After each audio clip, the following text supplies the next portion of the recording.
Hey, you're back, Aaron Smith. I am back. Hello, Jason Thomas. How are you? I'm doing well. I missed you last week. I missed you as well, and the opportunity to talk to Summer Jasmine. But I went back and watched last week's episode of the PWBA podcast. Looked like you guys had some fun talking about some Disney and some bowling. That's right. Yeah, she's so a good combo right there. It is. I'm a huge Disney fan myself. My dad grew up as a Disney brat. My dad worked for Disney for 37 years, so I had a lot to talk about with Summer on that, and just interesting, the fact that she really doesn't have anywhere close, where she lives to bowl on synthetic lanes. They're all wood. also true. Shout out to Leisure Lanes. Yeah. I believe her center over there in West Virginia. But yeah, that was definitely an interesting podcast. And I think we're going to have a really good conversation here as well. Our guest today is KAYLA Bandy, who currently serves as the head coach of the Maryland Eastern Shore bowling program, standout collegiate bowler at Pikeville. And, also last year made TV at the PWBA regional Showdown, sponsored by Go Bowling. So I think we'll have quite a few cool topics to talk about. So you ready to bring her in, JT? Oh, yeah, absolutely. We almost did a whole show before the show started. We did. Interesting conversation. Certainly so. So with that, KAYLA. Hi. Hi. How is everybody? We're doing well. We're doing well. How are you? Great. Considering the circumstances. True.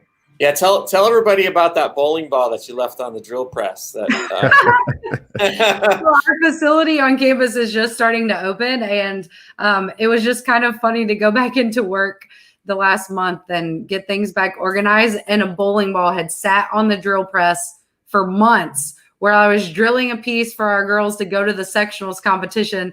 And I came back and it's literally like still in place for me. It's like a time capsule. Exactly. Yeah. I hadn't even written on it whose bowling ball it was. So I had to go back and whose specs it was to see what I was doing. Do some detective work to figure that out. Man, exactly. That's so crazy. It's the world is just totally different now, isn't it? Yeah, absolutely. I mean, professionally, it's different. Obviously, in our sport, it's way different. In our relationships with people, we depend on social media more to get up with each other. It's just a very different world that we're having to navigate. That is for sure. Would definitely agree. And kind of when we started the PWBA podcast, we had a few of the coaches on who work for other schools, and the cancellation of sectionals, first the postponement, then the cancellation of sectionals was rather fresh for them. You guys have already moved on. The kids are back at school now. So that also speaks to how much time has passed in this crazy COVID world. But what's it like being back on campus? You gave us some of the numbers of kind of stuff that was going on over there. But what's it like a few months later being back in the collegiate atmosphere?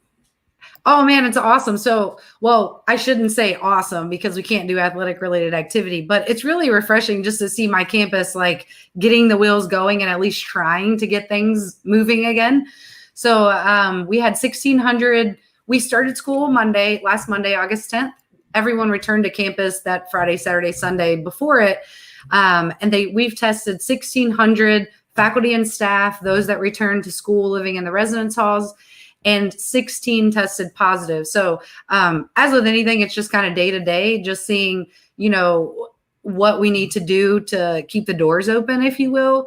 Athletics is important to us, but mainly it's trying to keep the university open and kids going to class, being able to utilize the resources. So, but I will say it's really cool that most of our girls came back, with the exception of a few that decided to stay home because there was no athletic related activity and so on. As far as that, it's been cool to have them back. It's very different from them. It's kind of like, kids doing online schooling at home. It's just so new to them that it's going to take us some time to figure it all out. But, we're trying. That's the important thing. We're trying. Yeah, I was very impressed. I have 3 children in school at various stages. One is in college, and one is in high school, and the other's just starting middle school today. But I was very impressed with the amount of preparation that the schools have all gone through in terms of coming back. Whereas, last year, I think everybody was just blindsided by this. And so it was just kind of, hey, let's just hang on and try to get through the rest of the year. How much work did you personally have to put in over the summer, to prepare for everybody coming back to school? There was a lot of work, especially like in our sport, with the NTCA and the NCBCA, the College Coaches Associations, basically for collegiate bowling. We used the time to do really cool things for our organizations, as well as relentlessly prepare for what was coming. When athletic directors are going forward with trying to get athletics going, the biggest thing is they need to be reassured that we can proceed with our sport safely. So there was a lot of communication between coaches to get things going. Obviously, you have to provide report after report. But again, no one knows, there's not like a Bible for how to deal with this. So, you just kind of took the request and said, okay, let's go after it and let's do it. We'd have weekly phone calls with our organizations to kind of keep each other abreast of what's going on in each other's conferences, as well as the schools. So again, anything that was asked of us from our university standpoint, we would act on that fairly quickly, because I think the most important thing through all this is communication with administration and just kind of implementing those ideas that they want to do without asking questions. So, if it was cleaning house balls at the bowling center to communicating how we can keep the bowling center open for recreational use, whatever the case may be, like that's what we were kind of doing over the summer. Gotcha. Yes. Yeah, now, go ahead, Aaron. Oh no, all you, JT. Yeah, I was just curious about, high school and middle school are different than college, because the college students are basically adults. Right. But, I know my son personally didn't do a lot of research into what the school would be doing to keep the place safe and clean. How involved are the parents, and how often do you speak with the parents of the kids that you work with, on these kinds of issues? Obviously they can reach out to me anytime. I think most parents in our sport have a pretty good line of communication with their coaching staffs. So I think it's just, again, communicating through the girls that, hey, you need to now communicate this to your parents, because a lot of, you will know, Jason, college students don't relay messages to their parents very well. Yes. So, they understood that, things are changing fast. The state of Maryland put out a request to have everyone tested before they returned to school, like 3 days before the kids were scheduled to come back. Yes, that sounds crazy. And everybody's like, what? You can't ask this last minute. But again, it's the times that we're living in. If that's what they need, then you know what, guys, let's do it. And the parents were like super respectful of that and getting those things done. I think that they just wanted to know that everything was safe, as far as like making sure that the school had, done their due diligence to keep things clean. They respected like check-in processes for the residence halls and so on. But, I don't communicate on the day-to-day with my parents, because again, as college coaches, we're trying to encourage our kids to be pretty independent. Yeah. But the main thing was, hey, when I tell you something, make sure you then relay it to your parents. So, yeah, parents like to know those kinds of things. Yeah, exactly. So their kids should relay this information to them. Rule number one for all the kids out there: tell your parents. Yeah. All right. Yes, absolutely. All right, Kayla. We mentioned how different things have been over the past few months, and obviously, starting up a new semester and a new school year meant a time period for you guys to recruit. So, how different was that in this environment of this COVID-19? It was really tough. I feel really bad for the high school students. I think all of the coaches can relate on that. I guess I can kind of be a spokesperson for the two coaches associations. We did something really awesome. We came up with a portal, basically, if you will, where student athletes could fill out a form, put their contact information, and then college coaches could then access it and reach out to them. They could even add like recruiting videos of themselves bowling from the past. So it was really cool, easily accessible by the coaches. But basically, we're in a dead period. So, well, I'm a Division I coach, so I am not allowed to basically recruit right now. So, I think the NCAA has come up with restrictions to make sure that different regions across the country are all doing different things. So they want to make sure they maintain competitive equity in the regards of everybody needs to be on the same page. So they have now actually extended that period through the end of September. So again, what I preach to student athletes is it doesn't always have to be about coaches reaching out to you. You can also reach out to coaches. I think that the last few years, our sport has kind of turned into, junior gold's really great. We've got Turbo Collegiate Expo. You've got these Storm Youth Championships, all of these events where coaches can come and recruit. But really, it's also about, if you look at student athletes of other sports, like student athletes are also trying to recruit universities and colleges. So, there's nothing wrong with that in that respect. But yes, recruiting has been really hard. Again, we're kind of on a freeze, so we can't really do that. But again, student athletes can, take their due diligence to get to where they need to be. Yeah, it's been an interesting, for not just recruiting, but everything in terms of, and we talked about before we went on the air, just how, tech companies are kind of taking advantage of this, opportunity to spread the way that we communicate in a different way. We did a different thing this year with our digital collegiate experience where it gave, colleges a chance to promote themselves through video and then allow, students to contact the organizations that way. But do you think there's going to be a pretty significant change in the way recruiting is done, now that some of these tools have started to become, used more frequently? Yeah, absolutely. What USBC Collegiate set up was awesome. You didn't see a lot of NCAA coaches participate because the audience wasn't controlled in who could interact with us while we were on that show. But I think that you're going to start seeing a lot of these opportunities come about. And now we can implement ways to adequately recruit based on all of our regulations and the different acronyms of college bowling. But yeah, again, it doesn't have to be junior gold is massive. There's so many youth bowlers there that it's even become hard to recruit there because, you can't manage the crowds that are there because, parents want to see their kids bowl, rightfully so. So, you kind of keep your distance and so on, but you're going to start to see, I think, a lot of these things because they were really cool. Those USBC collegiate programs could really communicate with the youth out there that took the time to watch and communicate. But again, it all goes back to for a little while until, tests become affordable, the testing period from when you take the test to when you find out results.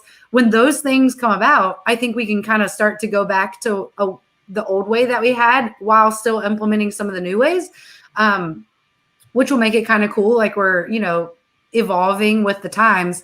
But until those things start to happen, we're going to have to, pivot. Like we're going to have to do these cool things in order to, keep things going.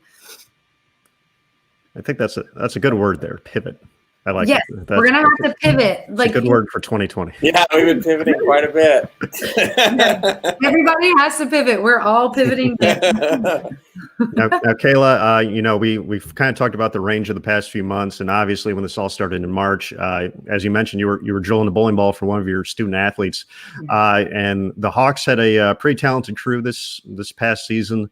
So I'm sure losing the sectionals, losing the postseason for both USBC and NCAA, and I'm not sure if you guys got your conference stuff in or not, but how tough was that for the players, and how was kind of that that period of time in those first few weeks afterwards, just trying to deal with all that news?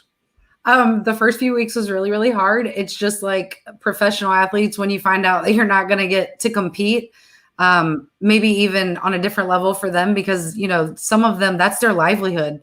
So just like college coaches, for me personally, you begin to question whether or not you're going to have a job. So for my girls, it was terrible because, when you start the season, we had started the season a little bit different last year. We had implemented, obviously we had evolved, seeing the success that we had in years past, what worked, what didn't. So we had implemented a few new things that worked out wonderful. And then at the end of the season, like, you don't want your team to peak too soon. You want to manage your schedule, all of those things. And things were going along so nicely. We hadn't peaked yet. We were still, had that fire, that passion to like go out there and get it done no matter what. So it was really hard for my group because it was one of our better we had been performing really, really well.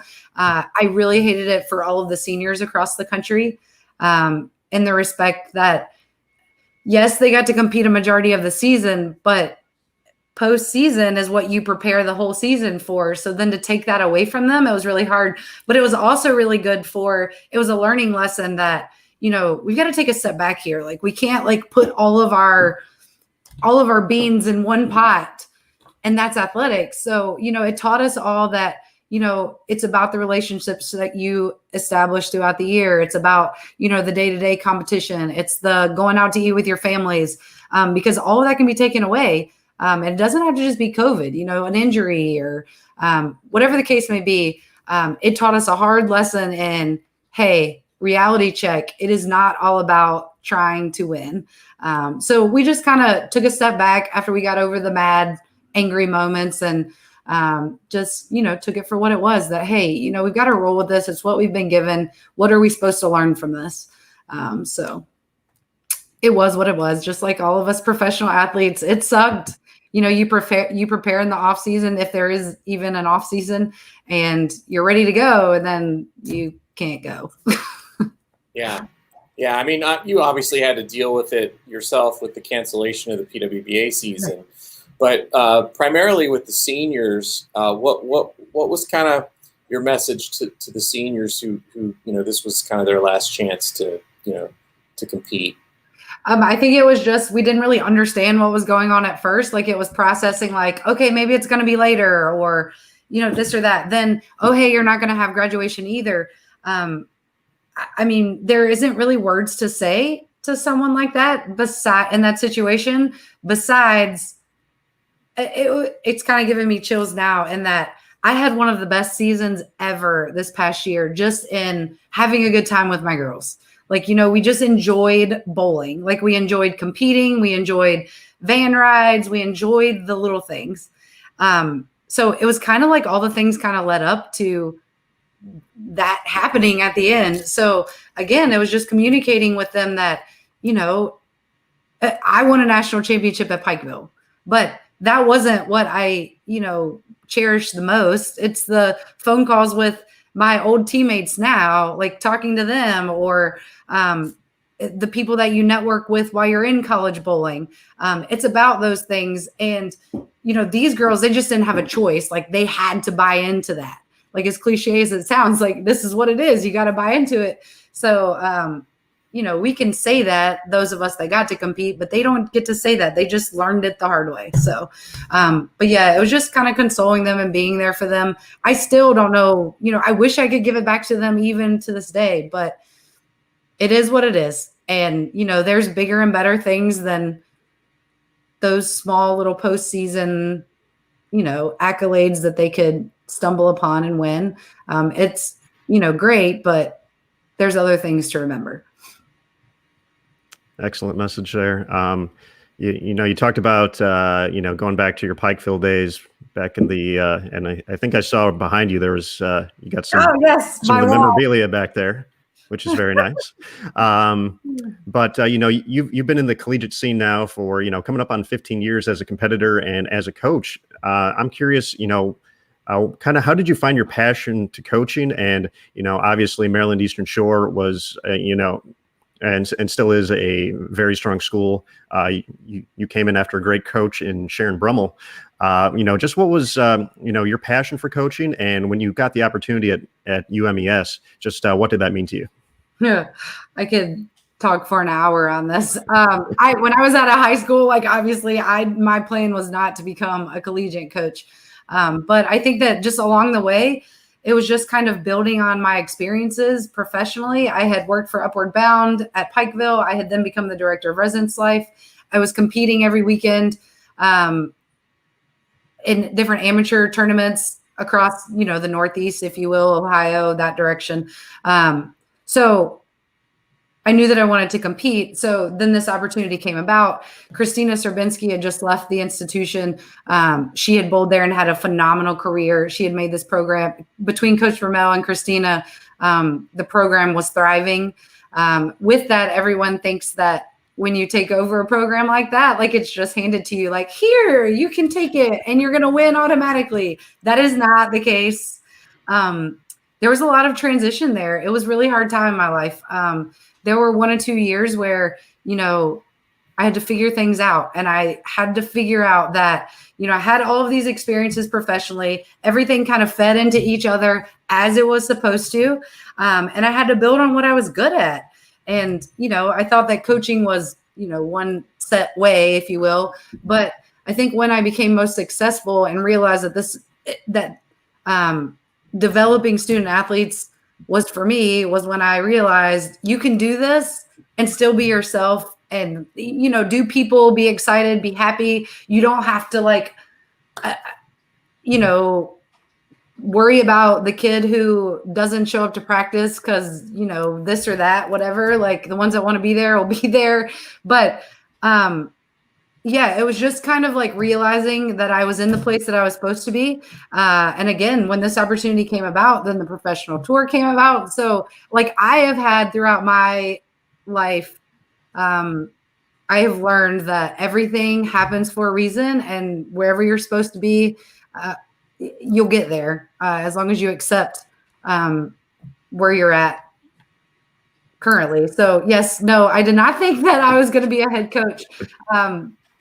My boss, Ron Dameron, who was coaching, he was a VP at Pikeville.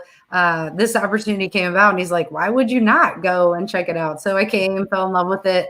And then when I got here, worked really, really hard to maintain our standing in collegiate bowling, if you will. And 7 years later, like I finally feel like I figured out what I was doing.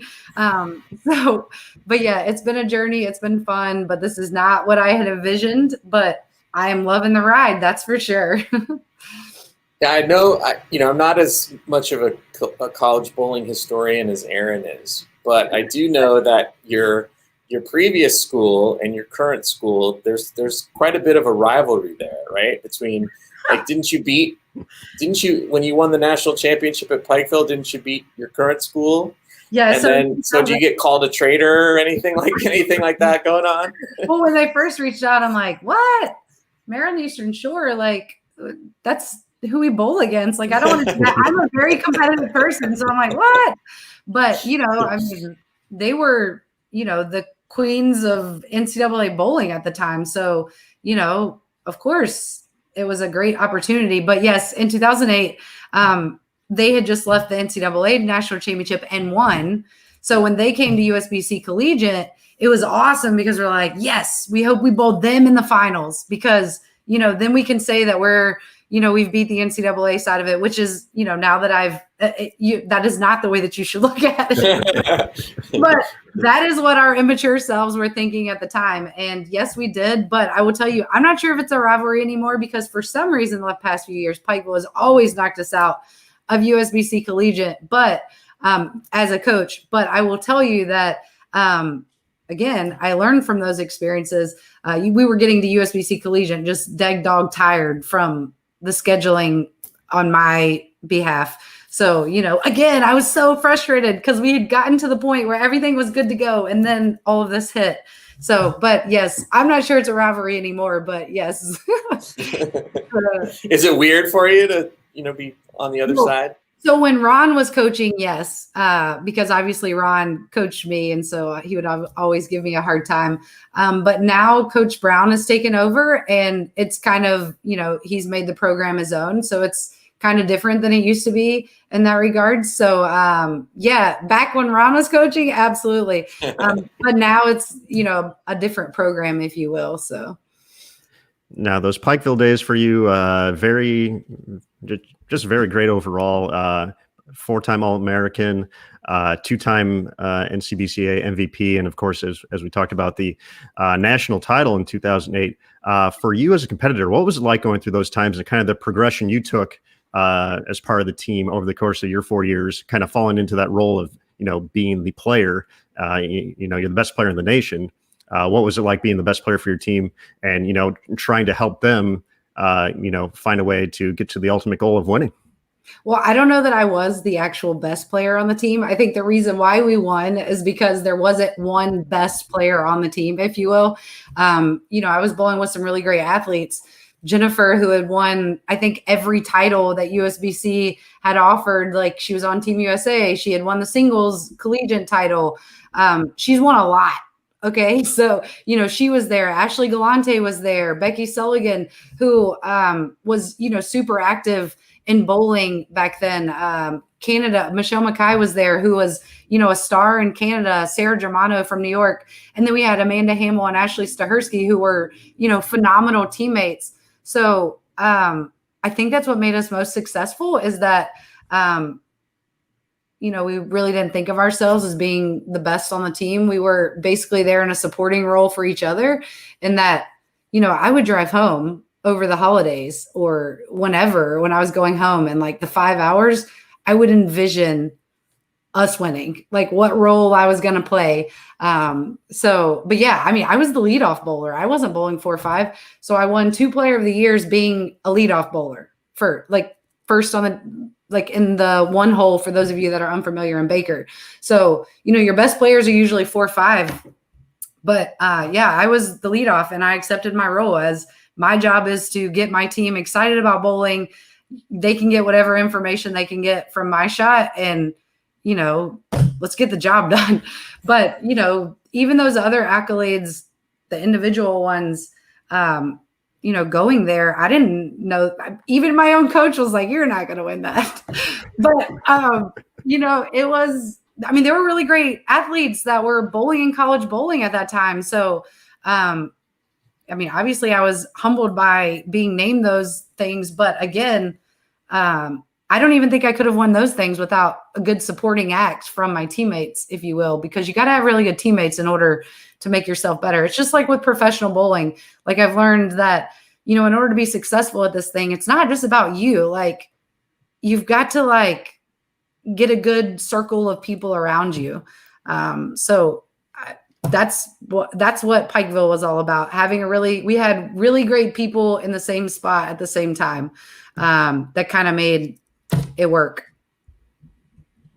That is an interesting dynamic that, mentioning the leadoff portion of it. And we had Jennifer King chime in on our Facebook.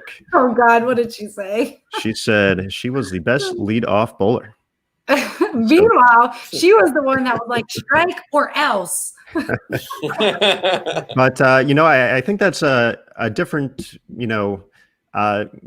people have certain, there's certain roles in setting up a Baker format, as a Baker team, as I'm sure you are very aware coaching wise. Yeah. When you look at it that way, what did you like about being in that spot? And obviously it's something you stayed in for a couple of years. What did you like providing to the team from that spot? I think I just enjoyed that. It allowed me to, I sucked at bowling fifth and trying to strike. I remember very fondly fouling in, a later frame at a tournament, a tier 1 in Vegas, that made us go into another whole game. I was terrible at that. Okay. So I knew that I was good at being a leadoff bowler. I was good at bringing energy. I could get excited.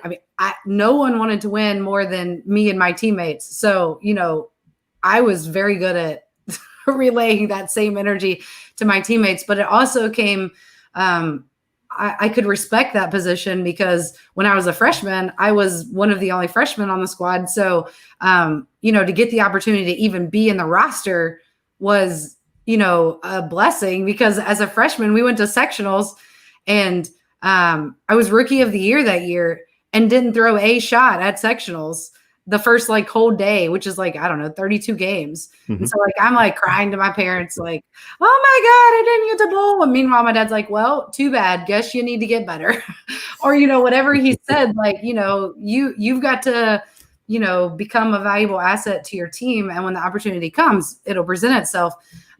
So, I had really great parents that were like, hey, get your act together. Just because you think that you're good doesn't mean that you just get the rights to this position. So, number one, I felt like I had to earn it, and that, made it more valuable to me that I was competing. But my teammates also believed in me in that position. Ron's like, before we start the championship match of the national championship year, he's like, oh, I think I'm going to move this person here and that person there. But like the whole week, like we just kind of bought into where we were at in the lineup, and we're like, hey, coach, like, come on, just let us do what we're good at and we'll come through, at the end. So, Jennifer stayed 4, I stayed 1. Becky was in the middle of the lineup with Michelle, and then Ashley Galante stayed 5 because that's where she was the whole time.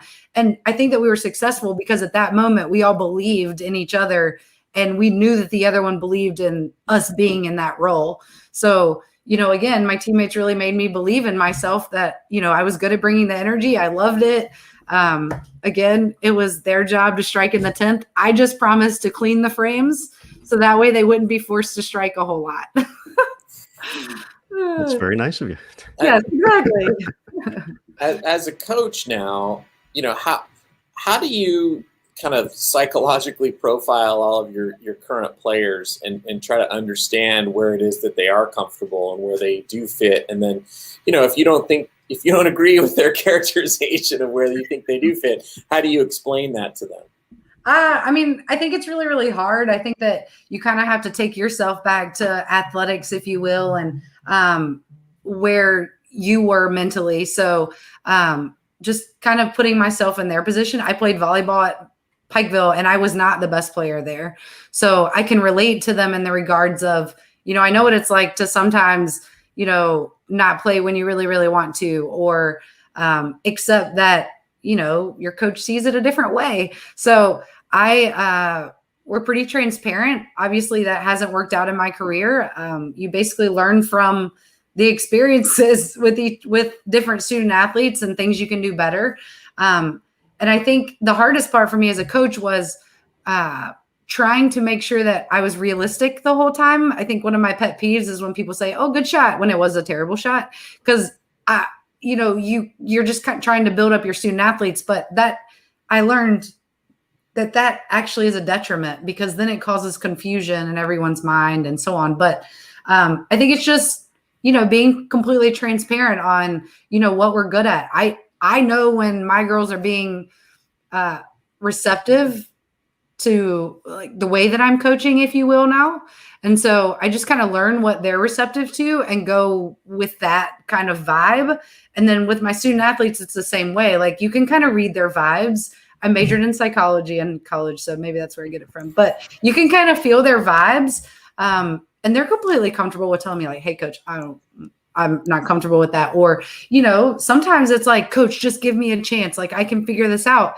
And, you let them figure it out, because then they, completely understand that, hey, this is my deal. Like I've asked for this. But it's a lot of give and take. It's a lot of, you just have to respect each other's, the way you do things, be really observant of each other, and then learn from experiences.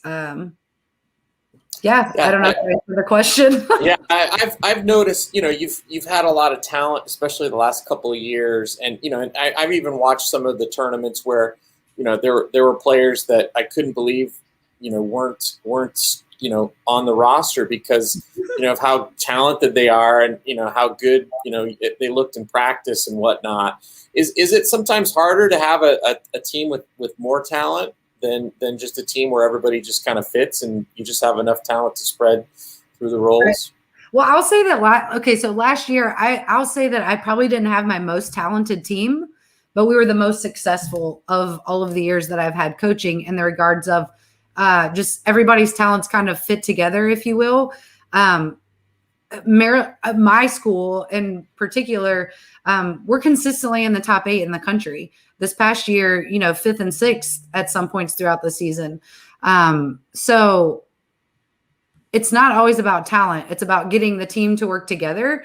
And so that's important to make a successful team. So it's not always about talent. It's about, understanding each other's roles. How can you fit together?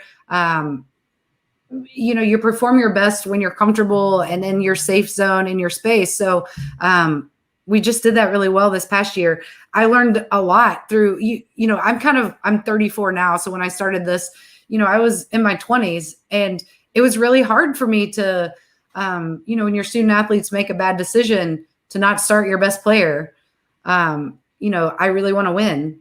And that was one of the hardest things that I had to learn, that, you're here to make them better in the grand scheme of things, like in this thing called life, not just bowling. So it's about being able to work well with each other. Like, does the student athlete work well with you? Do you work well with that student athlete? If you don't work well together, it doesn't matter how much talent you have or how good of a coach I am. If both of you can't work together, then it's just not going to work out. We have the transfer portal on NCAA. I really respect that in the regards of, like, sometimes you just don't work well with, a boss or a coach, and it's time to move on. Like, you don't work well with everybody. Your most high performing teams are people that work well together. So I love the transfer portal because it gives student athletes the opportunity to go somewhere where they can be successful, find their niche, find, their humans that make them the best version of themselves, if you will. Yeah. When you're recruiting, is talent the most important thing, or is coachability more important than talent? Yeah, you're obviously looking for student athletes that have had some success, because when you're recruiting to one of the top programs in the country, like, they've got to have experience. You can't teach people how to win. Like, you have to, you can't teach them how to win by the time they get to college. That has to be acquired before they come here. But coachability is really important. You want to, you look at their resume to see if they've worked with coaches, to see if they've gotten experience with, it's just with any other sport. Like, you don't go to Nebraska to play volleyball if, you've not played for a fairly reputable program, if you will. So, you're looking for coachability. You're also looking for, again, someone that has a really good circle, a good team behind them, because, your team outside of college is really important. Those girls that I won with in Pikeville, everybody had a good somebody might not have had a mom or a dad around, but they had a good support system. Like, whether they were in a relationship with a healthy boyfriend-girlfriend relationship or whatever, like, they had a good relationship to where then it allowed them to be in a healthy space. So you're looking for recruits that, have a good support system to where, I'm going to get on their nerves at some point. So I hope that, like, you look for people who, like, when they complain to that person, like my dad, that person's going to say, work harder. So you're looking for people who are like that. So coachable, got a good support system, and have a lot of experience, whether that's representing their countries or at different tournaments nationally. Very interesting. Good stuff, Kayla. Thank you. We've talked a lot about Coach Kayla. Let's talk about the professional athlete, Kayla Bandy. 2019, you performed well enough in the regional events to earn a spot in the regional Showdown on CBS Sports Network. So what was it like being back on TV and this time competing in an individual environment compared to, the team aspect, winning with Pikeville back in 2008? Yeah, so the regional thing was really cool. It allowed us professional bowlers that weren't performing at the highest level an opportunity to have some bonus competition and also earn back some money that we had lost on tour. Just being completely transparent. So yes, it was really awesome to compete in that. It was just really cool that USBC, BPAA, and I believe Go Bowling may have sponsored that event. Mm-hmm. Yeah. It was really cool that those entities had invested in the regional program, in that there's a lot of bowlers out there, moms, professionals, that may not have the chance to bowl on tour. So it's really cool that, all of us got the opportunity to compete at that level. There was a crazy amount of money invested in that regional Showdown. So it was really awesome, and time and effort. So again, I am forever grateful for the opportunity. It was cool to compete individually. Obviously, when you're competing, you just kind of pretend like it's, you shut all of that out or try your best to. So it was cool to have the lights back on. And I will tell you that it left me hungry for more.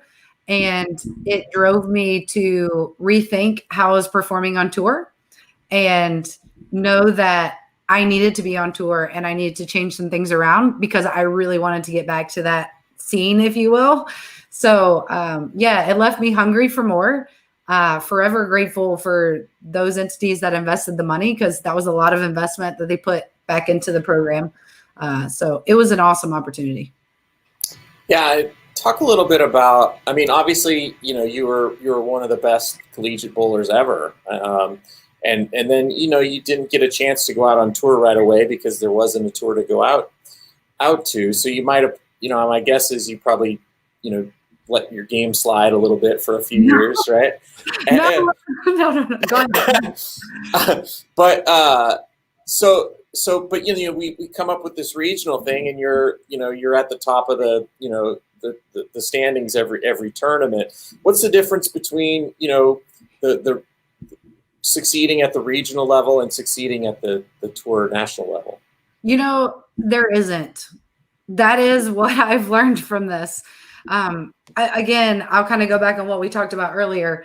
In college, I was good because my game didn't change. Like when I graduated, like I competed at the amateur level. I was winning money. I had a sponsor that was, Kelvin Parker from New York was, great to me. Like he would put me in these tournaments. We would be successful. We were a great team. In college, my coach was great. My teammates were phenomenal. I had this really great support system. Well, transitioning into professional bowling, you think that it's like this. I mean, obviously you need to be physically in shape. Like, let's talk about, yes, it's a demanding events, traveling's hard, all of those things. Like you do have to train at a different level to be competitive professionally. But I was doing those things when I started the professional tour, and I was performing well. I had a pretty good year, like 2015, 14, whatever year that was when we had first started this shebang. But I started mentally processing the tour as like this like level that I had to get to, instead of like just accepting that like I can be successful doing what I'm doing. Like, I'm bowling against Gigi and Julia, who are in the regional showdown, who they've been successful on tour. So like, what's the difference? And there is none. It is, this game is, a lot of people say it's 90% mental and 10% physical. So everybody's like, oh, are you ready for the season? And I'd always say, yeah, I've been practicing like crazy. I've, sent the videos to Del Ballard and, the Storm crew or whoever I was working with. And like, I was ready, but that's only 10%. And the other 90% is mental. And do you have a good support system? So those things were missing when I in tour the last few years. And the regional showdown, like it really made me see that, like, hey, hit the brakes. Like you're always in the number, just close to the number, but you just got to get over this hump. Well, that's because mentally you have to prepare yourself for the tour. It's not just physical. Like, yes, you need to train hard, but you've also got to like have healthy relationships. You've got to be in a good place professionally. All of those things have to work together. So, I was performing not like subpar, like, and, it got really, really depressing there for a while. I was losing money. Then we have a PWBA.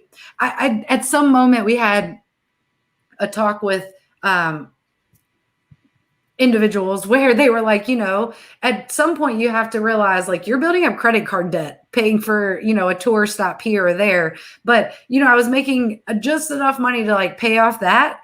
So like I wasn't acquiring tons of debt, but I wasn't really making money either.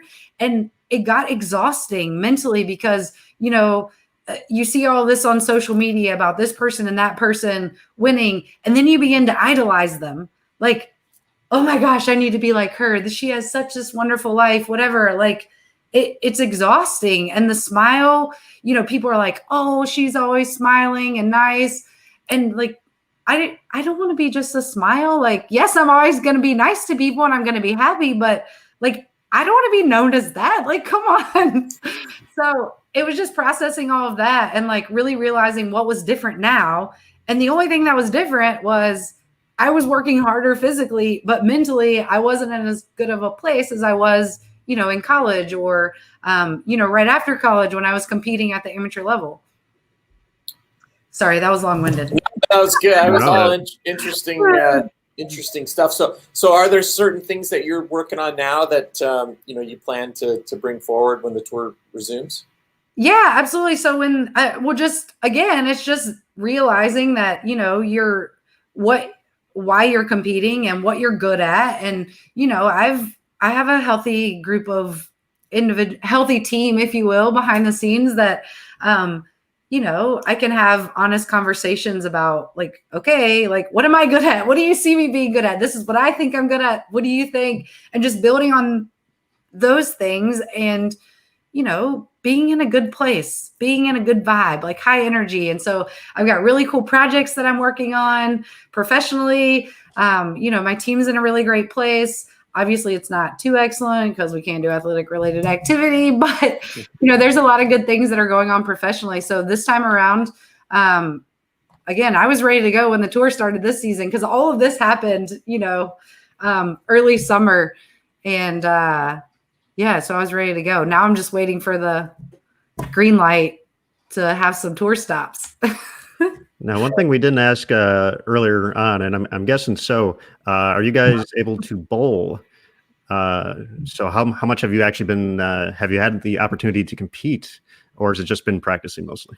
Yeah. So at my institution and many other NCAA institutions, there's no physical activity until they go through medical clearances and so on. So we don't have any athletic related activity going on. We can't utilize the facility until they're medically cleared and so on. Me personally, I couldn't go into the facility until the university gave us the all clear. So it's been a month. So I just started training 2 weeks ago again. And I'll start bowling in some amateur stuff here in the next few weeks and then get ready for tour.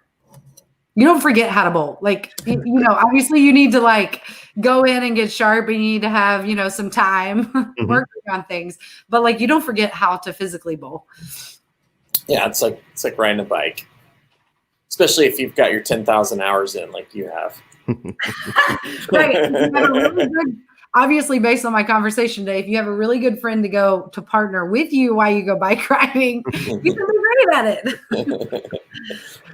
Now, you mentioned, some of the things you're working on professionally, and we wanted to bring up your website that's been, looks like a pretty cool resource for young bowlers, Bandy Lane. We'll bring it up here on the screen in just a moment, but can you tell us a little bit more about that and just, what you're trying to accomplish through that platform? Yeah, absolutely. So my mission with Bowling Lane, Bandy Lane, is to provide really awesome development opportunities for the bowling community based on my experience in higher education and the sport. So right now I'm just offering webinars that are geared towards different sectors of the bowling community, if you will. So this week we're talking about academics and athletics during COVID, and you'll hear from a coach, an athlete, and a parent. The parent is, has a child that's in grade school. The athlete is on the professional tour. She'll talk about how she's like staying active. And then basically, everybody is just so like down and depressed. But the idea in this is just to give like some high vibe energy about, hey, this is what we're experiencing. We know that you are too. Let's talk about it. And, some really great things can come out of this, like Bandy Lane. But anyway, we're going through just different things. The next few are like NAI bowling and then USBC collegiate, just to like go over what those different programs are, provide more information. And then the next one's really cool. We're talking about some of the people that I was on Junior Team USA with. We're going to have a good time and kind of talk about like our experiences representing our country and the relationships that we made through that. So basically it's just coming up with different webinars for now. You can register going to the website, click here. It'll ask for your name, your email. You'll get an email with the link that'll take you to the live webinar. Then if you happen to miss it, you'll get an email with the actual link to go back and replay the webinar. And at the webinar, you can even conversate with the guests, ask them questions, question and answer time. So it's pretty cool opportunity to basically give back to the bowling community. And that, like, it was just really different. There was a lot of things when I was going into college. I wasn't really a recruited athlete. Like, I was on Junior Team USA, but programs weren't really contacting me. So I had a very different experience going into college than most of the student athletes are experiencing today because they have a lot more opportunity. But I just want to provide the resources for the bowling community to be successful, whether it's, youth bowlers going into college to collegiate bowlers going on to tour. I've worked really hard on what we're going to do to work with collegiate athletes to help them implement their majors and what they're most passionate about. So that way, when they graduate, they can then go on tour and have a career, maybe in the bowling industry related to what they want to do. Like if you're in pharmacy, pre-farm, like maybe it's, you've had a lot of chemistry and it's working for Storm and, an internship creating bowling balls, or if you're in marketing, like, hey, let's, we can market some PWBA action. Like, let's, explore avenues to get them involved in our industry. There's so many opportunities out there for youth bowlers at the collegiate level that it's crazy that we're not capitalizing on that and then using that talent who, if you look at the GPAs of like NCAA bowling programs, like they're crazy good. So like these are really great students that are also passionate about bowling that as an industry, we need to then build on a future for these youngins that they can go on and compete and then give back to the industry. So the idea is just keep the cycle going and give people resources to make them successful. Very cool. Very cool. There are a ridiculous amount of academic All-Americans each and every year. Right. So that is definitely a great point and a great thing to lean on. I have one strange follow-up. Okay. The name makes 100% sense because your last name and a lane for bowling lane. But how long did it take to get to Bandy Lane? No time at all. No time at all? Okay, that was like the first take. So I can't remember. So my dad retired from teaching, I don't know, last year or the year before, and they made this T-shirt. So he teaches shop class and he teaches architectural drawing to high school kids.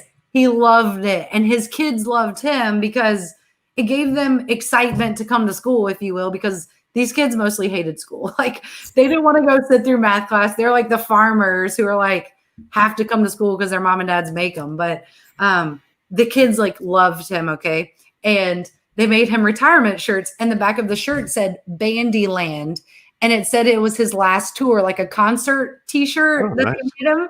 And so I've forever had that shirt, and so I'm like, Bandy Lane, Bandy Lane. Yeah.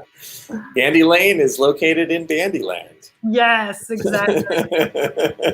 I was more going for like up your lane, like come be on my lane, and we'll do. No, I like the name a lot. It's very, like I said, it's very self-explanatory, but just has a nice flow to it. Bandy Lane. I appreciate it. Very nice and concise and to the points. And so I was just curious about that. So yes. All right. JT. Aaron, I'm the one that's supposed to ask the crazy follow-ups. Oh gosh. This is true. I stepped out of my lane for that one. Wow. Wow. Nice. Nice done, Aaron. I peeked right there. Well, you took my follow-up question, so now you're going to have to ask a regular question. Well, we're getting down to our final questions here on the sheet. So unless there's anything else you have, JT, we're ready for the big finale? I think so, but this one could go, a lot of ways because I tend to ask a lot of crazy follow-ups on this question. It is a fun. It can spiral a little bit, so we'll see where it goes. All right, Kayla. Everyone's spent a little bit more time at home recently, so what are your binge watch recommendations for the good folks at home? So I'm not a really big TV person. That's the disclosure. But obviously in COVID, you got some time. I don't care who you are. You're watching a little bit of TV. So, the Ozark show. Oh yeah. Did you guys watch that? I've seen it. Yeah, I've watched all 3 seasons, I think. Did you see the end of the third season? Yeah. Like, what? Yeah. I think this 3rd season was the best one. Yeah, exactly. But yeah, that show was like really cool because it's like this, like you never knew what was going to happen next. Yeah, it makes you feel very uncomfortable while you're watching it. Yeah, it's like Breaking Bad. Exactly. Yes. Yeah. So yes, I need season 4 to come out because that show is like my guilty pleasure. And then recently I've been watching this show that again is kind of strange. Apparently I really like these really strange ones. It's called Bloodline. Have you guys seen this? I haven't seen it, but I've heard about it. It's kind of like Ozark. Like it's got that theme, like some people are doing some things they shouldn't be doing. Yeah. But yeah. It seems to be like the anti-hero thing is starting to, become a regular thing now. It started out with The Sopranos and then Breaking Bad, and now there's like 50 anti-hero shows where you're supposed to root for people doing awful things to each other. Yes. Then you can go back and you can, if you want to get away from that, like you always have to sneak in like some old Friends episodes or like Grey's Anatomy, some like things that are like a little bit lighter. Yeah, I'm very happy about Friends kind of making a resurgence. My kids are totally into it, especially my guy who's in college. His graduation party was Friends themed. Yes, so. My girls love it. Like that's what made me think of going back to watch it because for one of their birthdays at dinner, they gave her a Friends shirt, and I'm like, "You guys watch Friends?" yeah. But it's like if you go to like Old Navy, it's like it's on everywhere. It's Friends shirts, Friends hats, Friends everything. Yes, exactly. But like, they don't understand. Like if I showed my son the episode where Joey buys a set of encyclopedias from an encyclopedia salesman, he'd be like, "What the heck is that?" Exactly. It doesn't make any sense. Or they show like the TVs. Like, what is that square giant TV that they're watching? It's got the antennas coming out the top. Totally crazy. But I think that show's held up pretty well. Nice. Yeah, I agree. Yeah, I mean, I think I love that show. Like 90210 and Friends. And what are those other ones? Seinfeld. Oh, yeah. News Radio. A lot of people forget that one. That was a really good NBC must-see TV show. That was the one Joe Rogan was on, News Radio, with Phil Hartman and guy from Kids in the Hall, David Foley, I think his name is. Anyway, I'm only 34. Yeah, great show. There were a bunch of shows that cycled through that. Did you must-see TV? Do you remember that? Yeah. So yeah, I was part of that. So besides TV, what about like movies, books, other media? Oh my gosh, books. Okay, so I've gone through like different, like you go through phases. So I went through like this phase where I'm like, I'm gonna read every book to become this amazing professional athlete. Well, that was overrated, but I did learn a lot. So Storm actually had us read a book. It was called The Game of Tennis. I really liked that one. That one's pretty good. High Performance Habits. Brandon Richard, I think, was the author, but that one was really good. Then the other one, what was the name of the one that I just read while I was at the beach? Anyway, so, but then I'm also into like, just like Stephen King or like fun ones, like love story books, like anything. I can read anything. Gotcha. I would recommend, Brent mentioned a book about tennis, but there's an author by the name of David Foster Wallace, who very, very famous literary artist from the 90s. He wrote several collections of essays, but in I think 2 of his essay collections, he had stories that he did on tennis. He was like a ranked junior tennis player. Okay. So just imagine like the greatest literary writer you could ever imagine writing about a sport that you liked. And it's like the best possible writing. So I would encourage you to check out David Foster Wallace's essays on tennis. I'm going to. They're just fantastic.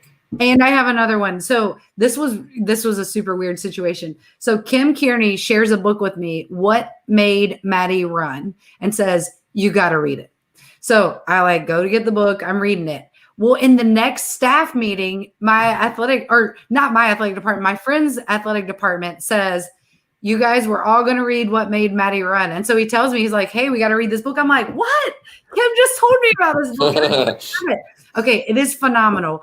Anybody who has a student athlete that is going into college or currently in college must read it. It's about like mental health in college athletics. But it's kind of slow from time to time, but it's really good perspective on student athletes and getting them to where they need to be and the help that they need. So I'd have to read that one. I've got one who's a perfectionist. So this little girl was a super perfectionist, and yeah, you need to read it. It's kind of a quick read, like it's not a really long book, but yeah, it's a pretty sad story. I'm sorry to vibe here, but trust me, it's really, really good, and you will be glad that you read it, because mental health is very serious, and I don't think we talk about it enough. Like I again went through a really hard time where my mom drove all night and was like, listen here, this is what we're going to do. You're going to go to church and you're going to join a gym and you're going to make some friends. So yeah, I did all three of those things. So yeah, it's just a serious topic that we take for granted, especially now since everything's, kind of slower and shut down across the country. Like we're depending on social media a lot. Kids are getting a lot of screen time. And it's important to talk about it because we sometimes can allow Katie Thornton just told me about another book, and the book that her church is reading, it's talking about idolizing humans.